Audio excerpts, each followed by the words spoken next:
ನಮಸ್ಕಾರ ಸ್ನೇಹಿತರೆ. ಬಂದ್ರಾ? ಬನ್ನಿ. ನಮ್ಮ ಕರ್ನಾಟಕದಲ್ಲಿ, ಅದು ನಮ್ಮ ಉತ್ತರ ಕರ್ನಾಟಕದಲ್ಲಿ ಅತಿ ಹೆಚ್ಚಾಗಿ ಅದು ಹೆಣ್ಮಕ್ಳ ಮೇಲೆ ಒಂದು ಪ್ರಯೋಗನ ನಡೆಸ್ತಿರ್ತಾರೆ.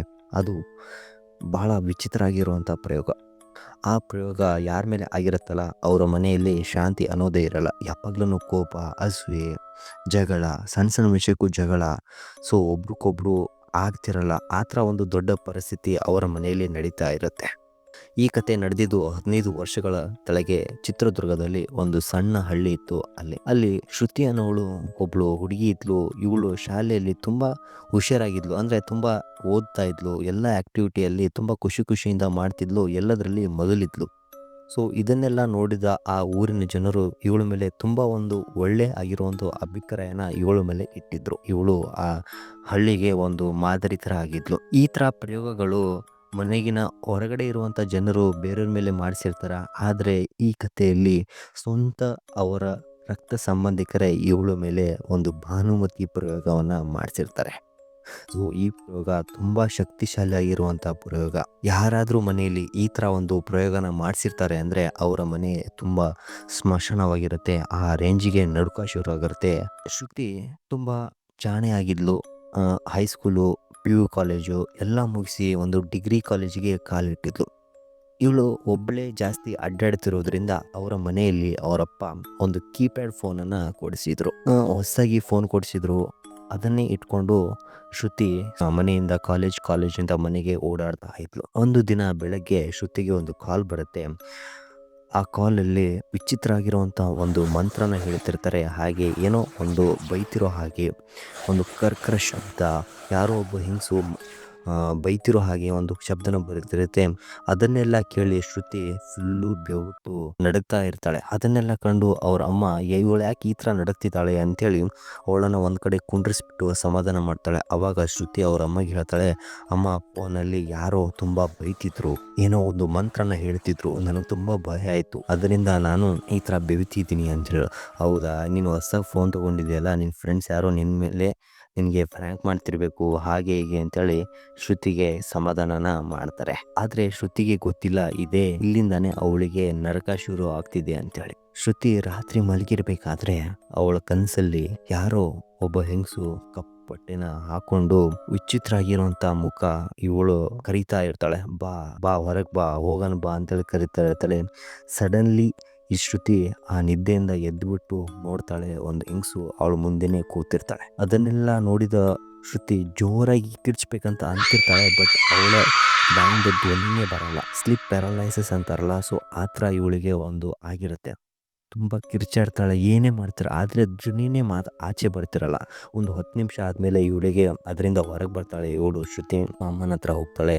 ಅವಪ್ಪ ಈ ಥರ ಎಲ್ಲ ನಡೆದಿರೋವಂಥ ಘಟನೆನ ಎಲ್ಲ ಹೇಳ್ತಾರೆ. ಆವಾಗ ಶ್ರುತಿಗೆ ಸಮಾಧಾನ ಮಾಡಿ ಮಲಗಿಸ್ತಾರೆ. ಏನೋ ಕೆಟ್ಟದಾಗಿರೋವಂಥ ಕನಸು ನಿನಗೆ ಬಿದ್ದಿರತ್ತೆ, ತಲೆ ಕೆಡಿಸ್ಕೊಬೇಡ, ಆರಾಮಾಗಿರು ಅಂತೇಳಿ ಮಲಗಿಸ್ತಾರೆ. ಹಾಗೆ ಬೆಳಗ್ಗೆ ಎದ್ದು ಶ್ರುತಿ ಕಾಲೇಜಿಗೆ ಹೋಗ್ತಿರ್ಬೇಕಾದ್ರೆ ಎಲ್ಲ ಅಲ್ಲಿರುವಂಥ ಹುಡುಗರು ಇವಳ ನೋಡಿ ಪಿಸುನೆ ನಗ್ತಿರ್ತಾರೆ. ಯಾಕೆ ನಗ್ತಿರ್ತಾರೆ ಅಂತೇಳಿ ಇವಳು ತಲೆನ ಕೆಡಿಸ್ಕೊತಿರಲ್ಲ. ಸೊ ಈ ಥರ ಕಾಲೇಜಲ್ಲೆಲ್ಲ ಕಾಮನ್ ಆಗ್ತಿರತ್ತಲ್ಲ ಅಂತೇಳಿ ಇವಳು ತಲೆನ ಕೆಡಿಸ್ಕೊಳ್ಳಾರ್ದೆ ಸುಮ್ಮನೆ ಹೋಗ್ತಾ ಇದ್ಲು.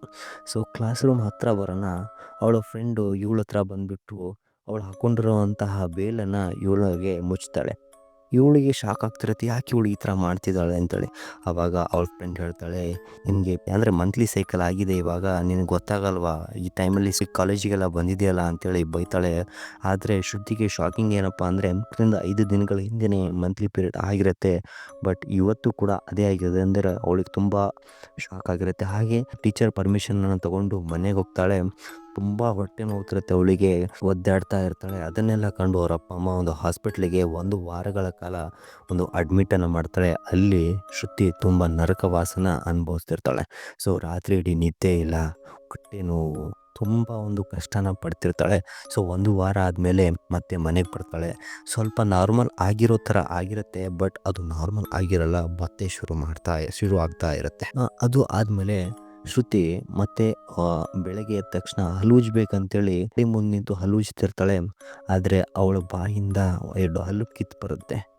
ಸೊ ಇದನ್ನೆಲ್ಲ ಅವಳಿಗೆ ಶಾಕ್ ಆಗಿರುತ್ತೆ. ಮತ್ತೆ ಅವಳ ಬಾಯಿಂದ ರಕ್ತ ಬರೋಕ್ಕೆ ಸ್ಟಾರ್ಟ್ ಆಗುತ್ತೆ. ಇದೇನು ಈ ಥರ ಆಗ್ತಿದೆಯಲ್ಲ ಅಂತೇಳಿ ನೋಡಿದಾಗ ಶ್ರುತಿ ತುಂಬ ಬೇಸರ ಆಗಿದ್ಲು, ಈ ಥರ ಯಾಕಾಯ್ತು ಅಂತೇಳಿ. ಹಾಗೆ ಇನ್ನೊಂದು ಶಾಕಿಂಗ್ ಏನಪ್ಪ ಅಂದರೆ, ತಲೆ ಬಾಚ್ತಿರ್ಬೇಕಾದ್ರೆ ಇವಳ ಕೂದಲು ಕೂಡ ಒಂದೊಂದಾಗಿ ಕಿತ್ತುತ್ತಾ ಇರ್ತವೆ, ಅಂದರೆ ಉದುರ್ತಾ ಇರ್ತವೆ. ಇದನ್ನೆಲ್ಲ ನೋಡ್ಬಿಟ್ಟು ತುಂಬ ವಿಚಿತ್ರ ಆಗಿರುವಂಥ ಒಂದು ಹಿಂಸೆನ ಶ್ರುತಿ ಪಡ್ತಾ ಇರ್ತಾಳೆ. ಇದನ್ನೆಲ್ಲ ನೋಡಿದ ಅಪ್ಪ ಅಮ್ಮ, ಸೊ ಏನಪ್ಪ ನನ್ನ ಮಗಳಿಗೆ ಈ ಥರ ಆಗಿದೆ ಅಂತೇಳಿ ಬರ್ರಿ ಹಾಸ್ಪಿಟ್ಲಿಗೆ ಕರ್ಕೊಂಡು ಹೋಗೋದು, ತೋರಿಸೋದು, ಎಲ್ಲ ಥರದ ಚೆಕಪ್ಪನ್ನು ಮಾಡಿಸ್ತಿರ್ತಾಳೆ. ಆದರೆ ರಿಪೋರ್ಟಲ್ಲಿ ಎಲ್ಲವೂ ನಾರ್ಮಲ್ ಆಗಿಬಿಡ್ತಿರುತ್ತೆ, ಏನು ತೊಂದರೆ ಇಲ್ಲ ಅಂತೇಳಿ.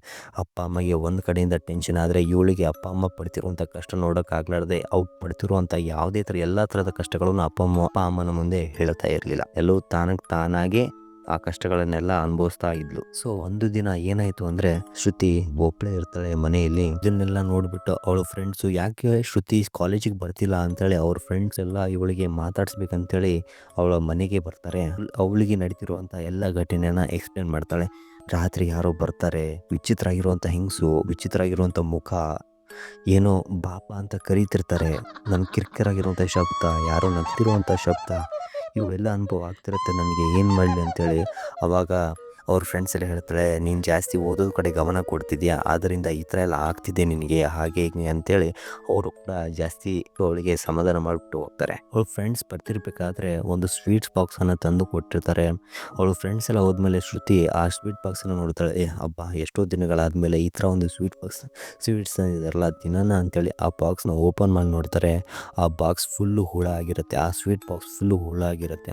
ಅದನ್ನು ಕೂಡ ಅಲ್ಲೇ ಬಿಸಾಕ್ಬಿಟ್ಟು ಶ್ರುತಿ ಅಲ್ಲಿಂದ ಅವಳ ರೂಮಿಗೆ ಹೋಗ್ಬೇಕಾದ್ರೆ ಆ ಬಾಕ್ಸು ಆ ರೂಮಲ್ಲಿರುತ್ತೆ. ಶ್ರುತಿಗೆ ಗಾಬರಿ ಆಗ್ತಿರತ್ತೆ, ಇವಳ ಜೊತೆ ಏನೇನು ನಡೀತಿದೆ ಅಂತೇಳಿ ಶ್ರುತಿಗೆ ಗೊತ್ತಿರಲ್ಲ. ಆ ಥರದ್ದೆಲ್ಲ ಒಂದು ಶಕ್ತಿ ಪ್ರಯೋಗ ಶ್ರುತಿ ಮೇಲೆ ಆಗ್ತಿರತ್ತೆ. ಶ್ರುತಿಗೆ ಏನಾಗ್ತಿದೆ, ಅವಳ ಮೈಯಲ್ಲಿ ಏನಾಗ್ತಿದೆ ಅಂತೇಳಿ ಏನೂ ಗೊತ್ತಾಗ್ತಿರಲ್ಲ. ಒಂದು ದಿನ ಅವ್ರ ಅಪ್ಪ ಅಮ್ಮನೂ ಕೂಡ ಅಷ್ಟು ಸೀರಿಯಸ್ ಆಗಿ ತೊಗೊಂಡಿರಲಿಲ್ಲ. ಅಂದರೆ ಹಾಸ್ಪಿಟಲ್ ಚೆಕಪ್ಪನ್ನೇ ಅಷ್ಟೇ ಮಾಡಿಸಿದ್ರೆ ಹೊರತು ಈ ಪಂಡಿತರ ಹತ್ರ, ಸ್ವಾಮೀಜಿಗಳ ಹತ್ರ ಯಾರ ಕಡೆನೂ ಏನು ಕೇಳ್ತಿರ್ಲಿಲ್ಲ. ಸುಮ್ಮನೆ ನಾರ್ಮಲ್ ಆಗಿ ತಗೊಂಡಿದ್ರು. ಅವ್ರ ಅಪ್ಪ ಅಮ್ಮ ರಾತ್ರಿ ಹೊತ್ತು ಊಟ ಮಾಡ್ತಿರ್ಬೇಕಾದ್ರೆ ಶ್ರುತಿ ಅವಳ ರೂಮಿಂದ ವಿಚಿತ್ರ ಆಗಿರುವಂಥ ಶಬ್ದ, ಏನೋ ಒಂದು ನೆಗ್ತಿರುವಂಥ, ಅಂದರೆ ಏನೋ ಒಂದು ಕುಡಿತಿರುವಂಥ ಶಬ್ದ, ಕರ್ಕಶ ಶಬ್ದ, ನಗ್ತಿರುವಂಥ ಶಬ್ದ, ಕೆಟ್ಟದಾಗಿರುವಂಥ ಸ್ಮೆಲ್ಲು ಅವಳ ರೂಮಿಂದ ಬರ್ತಿರತ್ತೆ. ಏನು ಅಂತೇಳಿ ಅವ್ರ ಅಪ್ಪ ಅಮ್ಮ ಅವಳ ರೂಮಿಗೆ ಹೋಗಿ ನೋಡಿದ ತಕ್ಷಣ ಶ್ರುತಿ ಇರ್ತಾಳಲ್ಲ, ಅವಳ ಮೈನು ಫುಲ್ಲು ಒಂದು ಚಾಕುವಿಂದ ಅಂದರೆ ಕಟ್ ಮಾಡ್ತಾ ಇರ್ತಾಳೆ. ಕಟ್ ಮಾಡಿದ್ದನ್ನು ಅವಳ ರಕ್ತವನ್ನು ಅವಳೇ ಕುಡಿತಿರ್ತಾಳೆ. ಅದನ್ನೆಲ್ಲ ನೋಡಿದ್ದ ಅವ್ರ ಅಪ್ಪ ಅಮ್ಮ ಫುಲ್ಲು ಶಾಕ್ ಆಗಿಬಿಡುತ್ತೆ, ಏನಪ್ಪ ನನ್ನ ಮಗಳು ಈ ಥರ ಮಾಡ್ತಿದ್ದಾಳೆ ಅಂತೇಳಿ. ಸೊ ಅಲ್ಲೇ ಇರುವಂಥ ಒಂದು ಟ್ಯಾಬ್ಲೆಟನ್ನು ನುಂಗಿಸ್ಬಿಟ್ಟು ಅವಳಿಗೆ ಸಮಾಧಾನ ಮಾಡಿ ಮಲಗಿಸ್ತಾರೆ. ಸೊ ಇದನ್ನೆಲ್ಲ ಅವರಪ್ಪ ನೋಡಾದ್ಮೇಲೆ ಅವರಿರುವಂಥ ಎಲ್ಲ ಫ್ಯಾಮಿಲಿ ಮೆಂಬರ್ಸ್ಗೆ ಹೇಳ್ತಾರೆ, ನನ್ನ ಮಗಳು ಈ ಥರ ಆಗ್ತಿದೆ, ಏನು ಮಾಡೋದು ಅಂತೇಳಿ. ಅಂದರೆ ಅವರಪ್ಪ ಅವ್ರ ಅಮ್ಮನಿಗೆ ಕರೆಸ್ತಾರೆ. ಅಂದರೆ ಶ್ರುತಿಯವ್ರ ಅಪ್ಪ ಅಮ್ಮನಂದರೆ ಆ ಶ್ರುತಿಯವ್ರ ಅಜ್ಜಿಗೆ ಊರಿಂದ ಕರೆಸ್ತಾರೆ, ಒಂದು ಹಳ್ಳಿಯಿಂದ. ಅವಾಗ ಶ್ರುತಿಯವ್ರ ಅಜ್ಜಿ ನೋಡ್ತಾರೆ, ಏನೋ ನಿನ್ಗೆ ಇಷ್ಟು ದಿನ ತಿಳಿದೇ ಇಲ್ವಾ, 2 ತಿಂಗಳಾಯಿತು ಮಗಳು ಇಷ್ಟಕ್ಕೊಂದು ಕಷ್ಟಪಡ್ತಿದ್ದಾಳೆ, ಏನಾಗೈತೆ ಅಂತೇಳಿ ನನಗೊಂದು ಮಾತು ಹೇಳೋದಲ್ವಾ, ಇವಳ ಮೇಲೆ ಯಾರೋ ಪ್ರಯೋಗನ ಮಾಡ್ತಿದ್ದಾರೆ, ವಿಚಿತ್ರ ಆಗಿರುವಂಥ ಪ್ರಯೋಗನ ಮಾಡ್ತಿದ್ದಾಳೆ, ಅದಕ್ಕೆ ಇಷ್ಟಕ್ಕೊಂದು ಹಿಂಸೆನ ಇವಳು ಅನುಭವಿಸ್ತಿದ್ದಾಳೆ, ಹಾಗೆ ಹೀಗೆ ಅಂತ ಹೇಳ್ತಾರೆ. ಹೌದಾ, ನನಗೆ ಗೊತ್ತಾಗ್ಲಿಲ್ಲಮ್ಮ, ಇವಾಗ ಏನು ಮಾಡಬೇಕು ಅಂದಾಗ ಆ ಅಜ್ಜಿಗೆ ಗೊತ್ತಿರುವಂಥ ಒಬ್ಬರು ಪಂಡಿತರಿಗೆ ಕರೆಸಿಬಿಟ್ಟು ಈ ಥರ ಒಂದು ಆಗ್ತಿದೆ, ಏನು ಮಾಡೋದು ಅಂದಾಗ ಸೊ ಒಂದು ಪ್ರಯೋಗನ ಮಾಡ್ತಾರೆ. ಏನಪ್ಪ ಅಂದರೆ, ಶ್ರುತಿಯ ಹೊಟ್ಟೆ ಮೇಲೆ ಒಂದು ಲಿಂಬೆ ಹಣ್ಣನ್ನು ಇಟ್ಟು ಏನೋ ಒಂದು ಮಂತ್ರನ ಹೇಳ್ತಾರೆ. ಸೊ ಆ ಲಿಂಬೆ ಹಣ್ಣು ಕಟ್ ಮಾಡಿದ ತಕ್ಷಣ ನೋಡಿದಾಗ ಒಳಗೆ ಫುಲ್ಲು ರಕ್ತದಿಂದ ತುಂಬಿರುತ್ತೆ. ಹಾಗೆ ಆ ಲಿಂಬೆ ಹಣ್ಣಿಂದ ಒಂದು ಕೆಟ್ಟದಾಗಿರುವಂಥ ಒಂದು ವಾಸನೆ ಆಚೆ ಬರುತ್ತೆ ಅಂತ. ಸೊ ಅದಾದಮೇಲೆ ಇನ್ನೊಂದೊಂದು ಪ್ರಯೋಗನ ಮಾಡ್ತಾರೆ, ತೆಂಗಿನಕಾಯಿನ ದೃಷ್ಟಿ ತೆಗಿತಾರೆ. ಹಾಗೆ ಹೊಡೆದ ತಕ್ಷಣ ಆ ಫುಲ್ಲು ತೆಂಗಿನಕಾಯಿ ಕಪ್ಪಾಗಿರುತ್ತೆ. ಸೊ ಇದನ್ನೆಲ್ಲ ನೋಡಿದ್ದ ಆ ಪಂಡಿತರು ಶ್ರುತಿ ತಂದೆ ಮುಂದೆ ಮತ್ತು ಅವರ ಅಜ್ಜಿ ಮುಂದೆ ಹೇಳ್ತಾಳೆ, ಇವಳ ಮೇಲೆ ಭಾನುಮತಿ ಪ್ರಯೋಗನ ಮಾಡಿದ್ದಾರೆ. ಸೊ ಮಾಡಿರೋರು ಬೇರೆ ಯಾರು ಅಲ್ಲ, ಇವರ ಸ್ವಂತ ಚಿಕ್ಕಪ್ಪ ಅಂದಾಗ ಅವ್ರ ಮನೆಯವರೆಲ್ಲ ಶಾಕ್ ಆಗ್ಬಿಡ್ತಾರೆ. ಇದನ್ನ ನೀವು ಲೈಟಾಗಿ ತಗೊಳಕ್ ಹೋಗ್ಬೇಡಿ, ಇದು ದೊಡ್ಡದಾಗಿರುವಂಥ ಪ್ರಯೋಗ. ಆಲ್ಮೋಸ್ಟ್ 90% ಈ ಪ್ರಯೋಗನ ಮಾಡಿದ್ದಾರೆ, ಇನ್ನು 10% ಅಷ್ಟೇ ಉಳಿದಿರೋದು. ಇನ್ನು ನೀವು ಲೇಟ್ ಮಾಡಿದ್ರೆ ನಿಮ್ಮ ಮಗಳನ್ನ ಕಳ್ಕೋತೀರಾ ಅಂತೇಳಿ ಹೇಳಿದಾಗ ಇವಾಗ ಏನ್ ಮಾಡ್ಬೇಕು ಪಂಡಿತರೇ ಅಂದಾಗ, ಕುಮಾರಸ್ವಾಮಿ ಯಜ್ಞ ಮಾಡೋಣ, ಸೊ ಅದರಿಂದ ಅವಳು ಆಚೆ ಬಂದ್ರೂ ಬರ್ಬೋದು ಅಂತೇಳಿ ಒಂದು ಹಿಂಟನ್ನು ಕೊಟ್ಟಾಕ್ರ ಬೆಳಗ್ಗೆ ಎದ್ದ ತಕ್ಷಣ ಆ ಕುಮಾರಸ್ವಾಮಿ ಯಜ್ಞನ ಮಾಡಕ್ಕೆ ಎಲ್ಲಾ ತರದ ತಯಾರಿನ ಮಾಡ್ತಾರೆ. ಆ ಯಜ್ಞ ಶುರು ಮಾಡೋಕ್ಕಿಂತ ಮುಂಚೆ ಶುದ್ಧೀಕರಣ, ಗಂಗಾಜಲವನ್ನ ಮನೆ ಆಚೆ ಈಚೆ ಎಲ್ಲ ಕಡೆ ಮಾಡ್ತಾ ಗಂಗಾಜಲನ ಹಾಕ್ತಾ ಇರ್ತಾರೆ. ಸೊ ಮನೆ ಎಲ್ಲ ಹಾಕ್ತಾರೆ, ಕೊನೆಗೆ ಶ್ರುತಿ ರೂಮಿಗೆ ಬಂದು ಆ ಗಂಗಾಜಲ ಹಾಕ್ತಿರನ ಹೆಂಗೆ ಗಂಗಾಜಲ ಚೆಲ್ತಿರ್ತಾರಲ್ಲ, ಸೊ ಹಾಗೆ ಆ ರಕ್ತಗಳು ತೋರಿಸ್ತಾ ಇರುತ್ತೆ, ರಕ್ತದ ಹನಿಗಳು ಬೀಳ್ತಾ ಇರುತ್ತೆ ಅವ್ರ ರೂಮಲ್ಲಿ. ಮೈಯಲ್ಲಿರುವಂಥ ನಕಾರಾತ್ಮಕ ಶಕ್ತಿಗಳು ಎಚ್ಚರಾಗುತ್ತೆ. ನಮ್ಮನ್ನು ಓಡಿಸೋಕ್ಕೆ ಯಾವುದೋ ಒಂದು ಮಂತ್ರನ ಮಾಡ್ತಿದ್ದಾರೆ, ಯಜ್ಞನ ಮಾಡ್ತಿದ್ದಾರೆ, ನಾವು ಇದನ್ನು ಹೆಂಗಾದರೂ ತಪ್ಪಿಸ್ಬೇಕಂತೇಳಿ ಅವ್ರು ಎಷ್ಟೇ ಪ್ರಯತ್ನ ಪಡ್ತಾರೆ.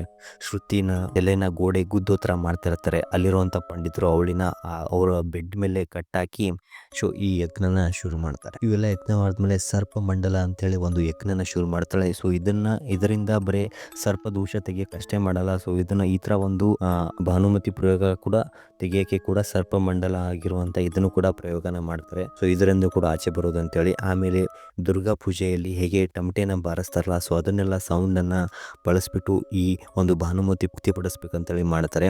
ಸೊ ಕೆಲವೊಂದು ಸೌಂಡ್ ಫ್ರೀಕ್ವೆನ್ಸಿ ಇರುತ್ತಲ್ಲ, ಸೊ ಇದನ್ನು ಕೂಡ ಒಂದು ನಮಗೆ ನೆಗೆಟಿವ್ ಎನರ್ಜಿನೂ ಕೂಡ ದೂರ ಮಾಡುವಂಥ ಶಕ್ತಿ ಇರುತ್ತೆ ಅವ್ರ ಕಡೆ. ಸೊ ಅದನ್ನೆಲ್ಲ ಪ್ರಯತ್ನ ಪಡ್ತಿರ್ತಾರೆ. ಇನ್ನು ನಾಗಮಂಡಲದಲ್ಲಿ ಕುಂಡಿಸ್ತಾರಲ್ಲ, ಸೊ ಅವಾಗ ಅವಳು ವಿಚಿತ್ರ ಆಗಿ ಎಲ್ಲರನ್ನ ಬೈಯಕ್ಕೆ ಶುರು ಮಾಡ್ತಾಳೆ. ಆದರೆ ಯಾರಿಗೂ ಗೊತ್ತಿರಲ್ಲ ಯಾವ ಭಾಷೆಯಲ್ಲಿ ಬೈತಿದ್ದಾಳೆ ಏನು ಗೊತ್ತಾ ಅಂತೇಳಿ. ಅಲ್ಲಿ ಅವರ ಮನೆಯಲ್ಲಿ ಎಲ್ಲ ಫ್ಯಾಮಿಲಿ ಫ್ರೆಂಡ್ಸ್ ಎಲ್ಲರೂ ಬಂದಿರ್ತಾರೆ. ಅವಳ ಚಿಕ್ಕಪ್ಪನೂ ಕೂಡ ಪೂಜೆಯಲ್ಲಿ ಬಂದಿರ್ತಾನೆ. ಯಾಕೆ ಈ ಥರ ಪ್ರಯೋಗ ಮಾಡಿಸಿರ್ತಾರೆ ಅಂದರೆ ಅವನಿಗೂ ಕೂಡ ಒಬ್ಬರು ಮಗಳಿದ್ಲು. ಅವಳು ಶಾಲೆಯಲ್ಲಿ ತುಂಬ ಚೆನ್ನಾಗಿ ಓದ್ತಿರ್ಲಿಲ್ಲ. ಅವಳ ಶೈಲಿ ತುಂಬ ಬದಲಾಗಿತ್ತು. ಅಂದರೆ ಅವಳು ಬೇರೆ ಥರ ಆಗಿದ್ಲು. ಆದರೆ ಊರವರೆಲ್ಲ ಈ ಶ್ರುತಿಗೆ ಹೊಗಳ್ತಾ ಇರೋದನ್ನು ನೋಡಿಬಿಟ್ಟು ಅವರ ಚಿಕ್ಕಪ್ಪ ಹೊಟ್ಟೆನ ಉರ್ಕೋತಾ ಇದ್ರು. ಅಂದರೆ ನನ್ನ ಮಗಳಿಗೆ ಯಾರು ಹೊಗಳ್ತಿಲ್ಲ, ಇವಳಿಗೆ ಜಾಸ್ತಿ ಹೊಗಳ್ತಿದಾರಲ್ಲ ಅಂತೇಳಿ.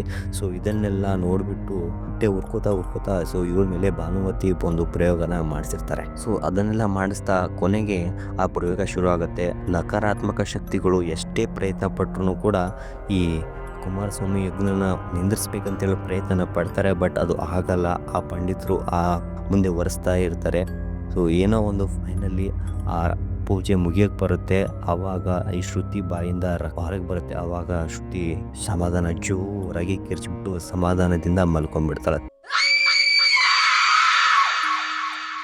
ಈ ಥರ ಒಂದು ಭಾನುಮತಿ ಪ್ರಯೋಗನ ಅವಳ ಮೈಯಿಂದ ಆಚೆ ತೆಗಿತಾರೆ. ನೋಡಿ ಸ್ನೇಹಿತರೆ, ಈ ಜಗತ್ತಲ್ಲಿ ಯಾರನ್ನು ಯಾವ ಥರ ನಂಬಬೇಕಂತೇಳಿ ಗೊತ್ತಿಲ್ಲ. ಒಂದು ಹಿರಿಯರು ಹೇಳ್ತಾರಲ್ಲ, ಹೊರಗಿನವರು ಬೇಕಾದರೆ ನಂಬಬಹುದು, ಆದರೆ ಒಳಗಿನವರಿಗೆ ಯಾವತ್ತೂ ನಂಬಕ್ಕೆ ಹೋಗ್ಬಾರ್ದು ಅಂತೇಳಿ. ಈಗ ನಮ್ಮ ಜೊತೆ ಯಾರು ಹೆಂಗಿರ್ತಾರೆ ಅಂತೇಳಿ ಯಾರಿಗೂ ಕೂಡ ಪ್ರೊಡಕ್ಟ್ ಮಾಡೋಕ್ಕಾಗಲ್ಲ. ಸೊ ಈ ವಿಡಿಯೋ ನಿಮ್ಗೇನಾದ್ರು ಇಷ್ಟ ಆಗಿದ್ರೆ ನಿಮ್ಮ ಫ್ಯಾಮಿಲಿ ಫ್ರೆಂಡ್ಸ್ ಎಲ್ಲರಿಗೂ ಶೇರ್ ಮಾಡಿರಿ ಅಂತೇಳಿ ಇವತ್ತಿನ ವಿಡಿಯೋ ಮುಗಿಸ್ತೀನಿ. ಜೈ ಹಿಂದ್.